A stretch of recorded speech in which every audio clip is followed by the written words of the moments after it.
Sejam todos muito bem-vindos. Estamos seguindo o nosso curso dedicado exclusivamente a entendermos o projeto de construção do Estado israelita sob as elites judaítas com fundamentos no Deus Javé. Esta aula é uma aula exclusiva para membros do canal.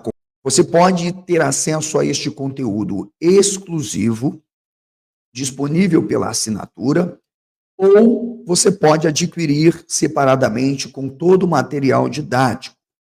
Todos os esboços e módulos estarão disponíveis para a aquisição por um valor bem acessível.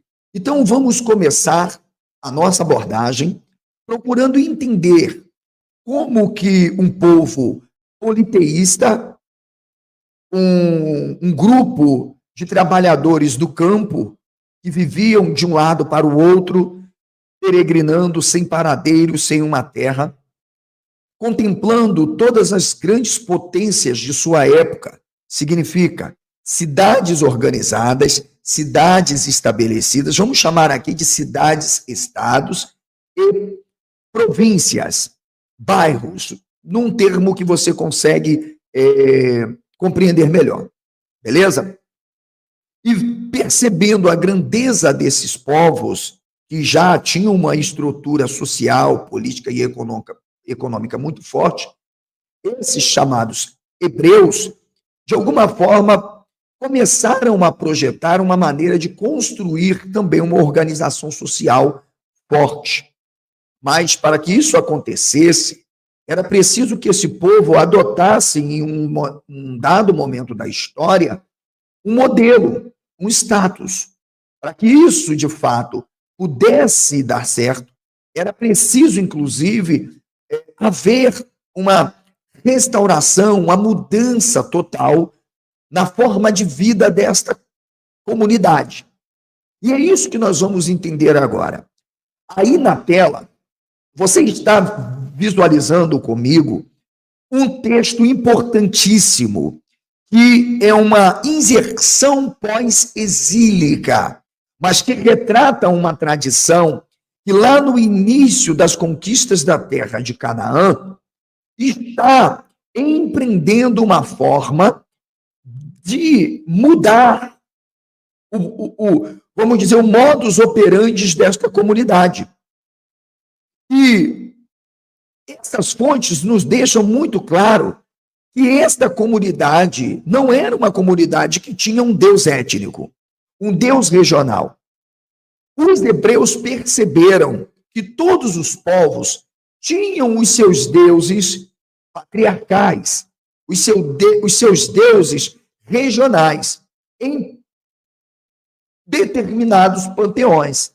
E que muitas vezes esses deuses representavam de alguma forma a superioridade ou a própria transsignificação e identificação do líder político. Tem a data que Adonai Elohecha, Ruha Elohim, Hael, Haneeman. Eu marquei para que você que não sabe hebraico compreenda e para você que sabe, entenda. Observe que já no início do meu texto, aí que você está vendo, eu tenho saberás, veiadar, saberás. Saberás o quê? Que Adonai. Opa, Adonai não é Deus. Adonai não é Deus. Este termo aqui, ó. Peraí. Não. Não é Deus. Adonai nunca foi Deus. Adonai é uma designação, é um título. É um epíteto que denota a designação de um Deus.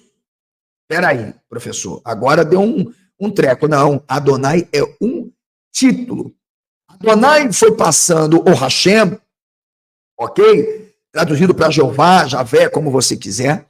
Foi passando por um processo de transformação e adaptação e chegou ao tetragrama. Já que todos os povos têm um Deus, já que todos os povos têm um Senhor, Bem, vamos transformar o nosso El em um Deus central do panteão. Vamos transformar o nosso El em um Deus regional. Mas espera aí, para ser um Deus regional é preciso de uma cidade. Então, com base em um ordenamento de El, E e A, os hebreus vão começar a derramar sangue, vão inventar histórias de que os seus vizinhos são inimigos, são perversos. Erra. Onde eu sublinhei apenas aí na tela, é uma forma designativa de ele, que quer dizer Deus. Eu vou mostrar para vocês onde ele vai aparecer. Quer dizer Deus. Ok? E aí ele está marcado por um sufixo pronominal da segunda pessoa, teu. Então, observe que o Senhor, o marido, o esposo, o superior, ele é o quê? Ele é o Deus. Agora nós temos o Deus da história. Porque eu não trabalho, senhores, com exegese teológica. Eu trabalho com indiciária. Então, eu procuro entender o que os autores estão tentando explicar e explicitar dentro do seu próprio contexto semântico e cultural. Então, se eu tenho, veja, veia da aqui, Adonai Eloheha, olha agora isso aqui, aquele, saberás, pois, que o Senhor, teu Deus, olha agora isso aqui é muito importante, ele é aquele Deus, opa, e porque ele é aquele Deus, nesse caso aqui, nós vamos traduzir, doutor Oswaldo, como artigo, e não como uma forma do construto, uma vez que eu tenho um substantivo claramente ligado a esse artigo, ok? Não vamos cometer nenhum equívoco aqui, que vem de emã,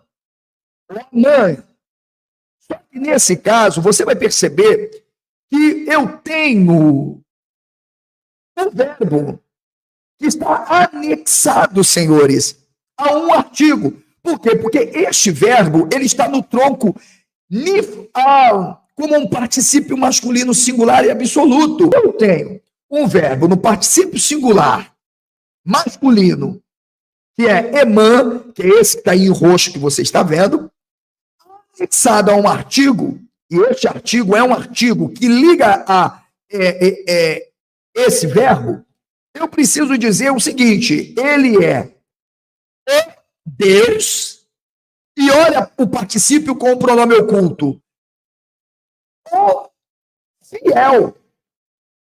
Opa, o que a tradição, então, quer dizer? Ela vai explicar. Ele é o Deus, o fiel. E como emuná, nesse caso aí, não é, ele até tem a sua raiz do substantivo amém, amém, que você já ouviu alguma vez na vida, amém, amém, ok? Só que aqui é uma raiz. E olha o verbo que aparece agora depois disso. É o verbo chomer. Chomer. O verbo chomer vem de chamar, do verbo guardar, ok? O verbo chomer vem de chamar, que quer dizer guardar. Ele guarda a aliança. Espera aí, eu tenho aqui um artigo definido. A aliança. Mas, espera aí. Que aliança, na verdade? Eu tenho um texto pós-exílico, de uma tradição judaíta. Eu tenho outro texto pós-exílico, que está em estrito conflito com uma tradição do campesinato, a tradição mais sacrificialista, uma tradição mais pastoral. Olha, eu tenho um problema. O Deus da aliança. Mas desde quando que o Deus hebreu é o Deus da aliança? Já na tela para você, que é Josué, capítulo 13, ok? Versículo de número 17. Esbom e todas as suas cidades que estão na campina de Dibon, Bamot Baal. Presta atenção nisso aqui agora que eu vou dizer. Bamot Baal e Beit Baal-meon. Vocês perceberam que aqui aparecem 3 cidades. 2 destas são designadas como cidades territoriais onde existem os deuses superiores. Ok? Logo, consequentemente, esses deuses estabelecidos nessas cidades são representados pela forma com que atuam.